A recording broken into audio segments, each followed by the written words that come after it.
In today's video, we're going to continue the NHL GM report card series. We're taking a look at Shero of the New Jersey Devils, and that's coming up next.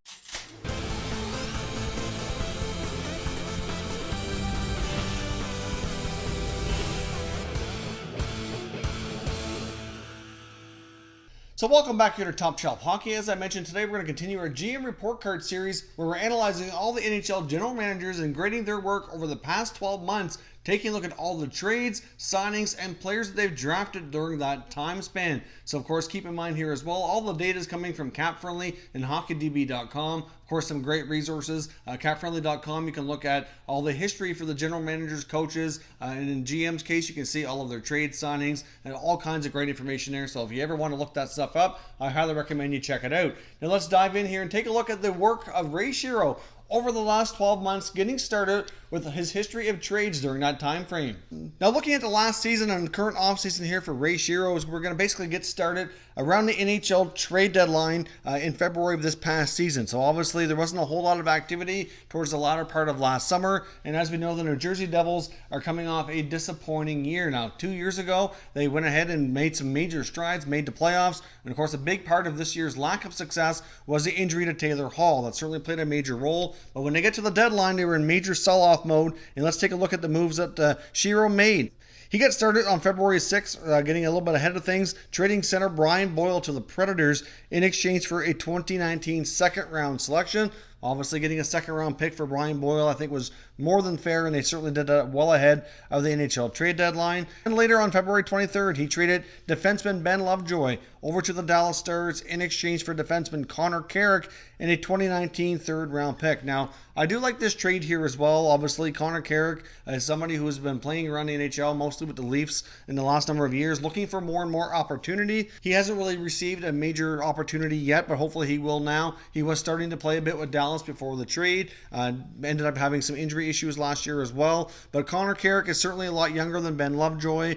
Could have some potential offensive upside to his game. So I don't mind this trade. In this case, Lovejoy gets a chance to go to Dallas, and Connor Carrick hopefully gets more opportunity with New Jersey. He then later trades goaltender Keith Kincaid, who they obviously weren't planning on keeping in the mix in New Jersey longer term. Of course, they also had Corey Schneider. And of course, Mackenzie Blackwood had emerged as a pretty decent young rookie goaltender who deserved to stay in the NHL. So Keith Kincaid basically ran out of opportunities there. He hadn't been the most consistent either, so certainly understand New Jersey's decision. He was sent off to the Columbus Blue Jackets in exchange for a 2022 fifth-round selection.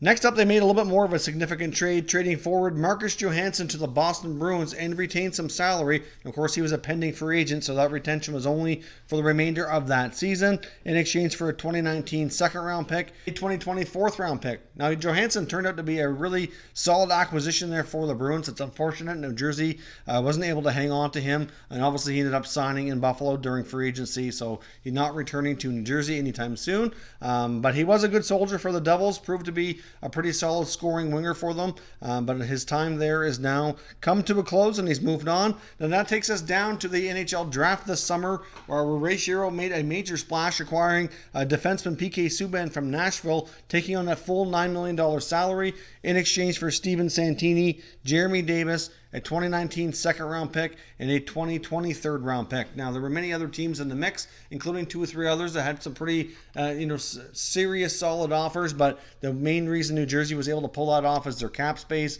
and they were able to take that full cap hit, making the deal very attractive. Of course, I do like this move for New Jersey. I do think that the return that they had to give up to Nashville is not too bad considering what they were able to acquire. But of course, PK Subban is kind of getting into the second half of his career. He's past age 30. He's got a $9 million cap hit for a few more years. There certainly is some risk involved when you throw in the fact that he's coming off the worst year of his career in quite some time. But he is a former Norris Trophy winner.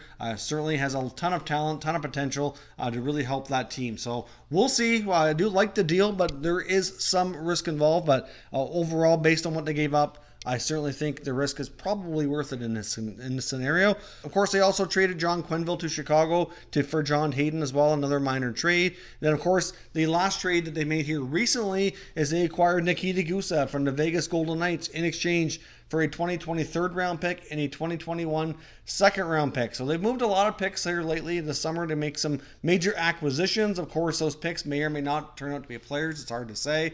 Nikita Gusev, certainly, I like Subban in this case, has a ton of potential, but there's a little bit more risk involved in this trade because Gusev has not proven at the NHL level. Obviously, he started in the KHL, but obviously Subban's had a ton of success in the NHL in the past. He's just coming off a bad year. So we'll see if this works out. I do think that the price they paid is not too significant. So it's, again, a trade that I do like as the onset. I am a fan of. But at the same time, we do have to acknowledge that there is a small amount of risk involved, especially after signing him to the contract that they immediately gave him afterwards as well. They certainly gave him a bigger contract than what was rumored that he was looking for from Vegas. Now let's jump over and take a look at all the recent signings here from the Devils as well.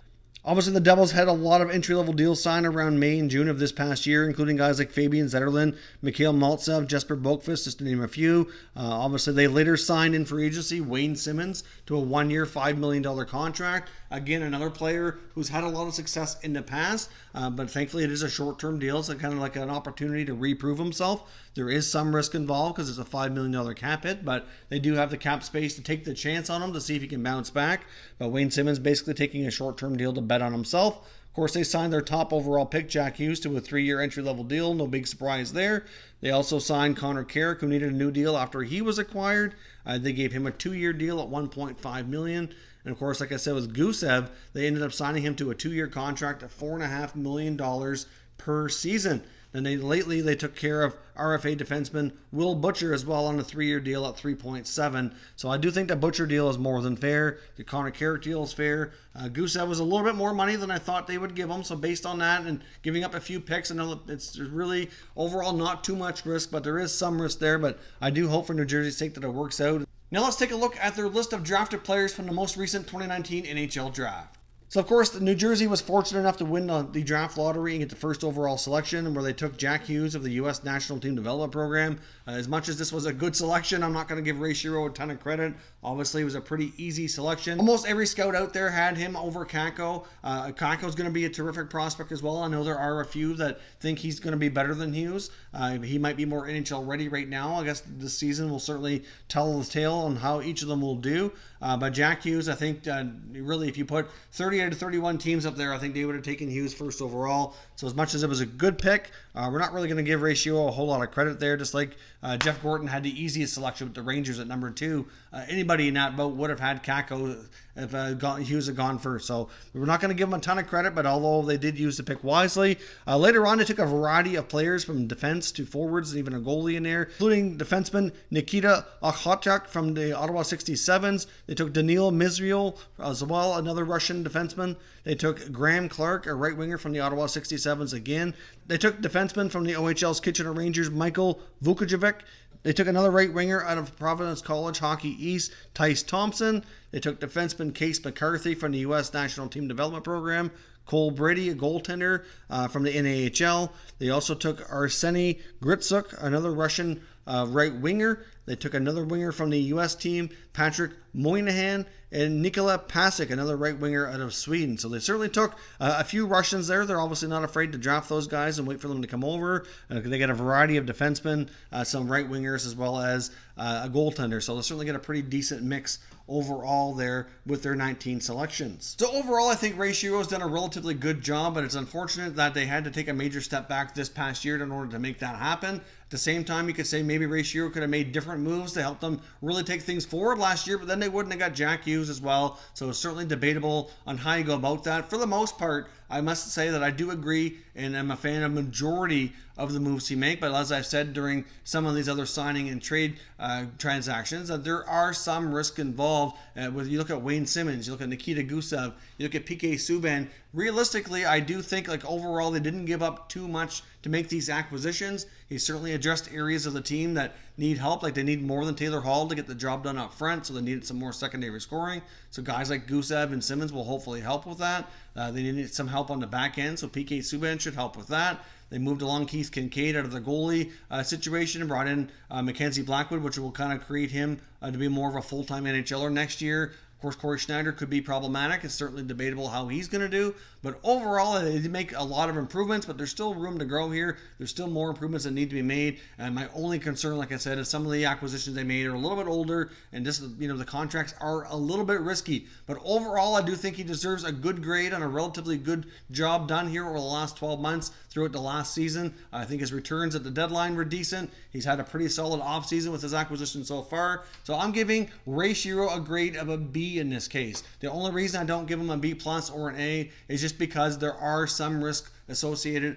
with some of the deals he made, like I mentioned here, and I do have some concerns that even though it looks good now, they might prove not to be so good down the road. So let me know what you think of Ray Shero's job with the Devils over the last season and throughout this offseason. He's made a ton of moves. He's been very active, trying to really help that team get better. And I'd love to know what your thoughts are on what he's done here. If you're new to the channel, consider subscribing and turning on your notifications so you don't miss any future content. Give this video a thumbs up if you enjoyed it as well. I'd appreciate it if you did. As always, thank you for watching, and I will catch you next time.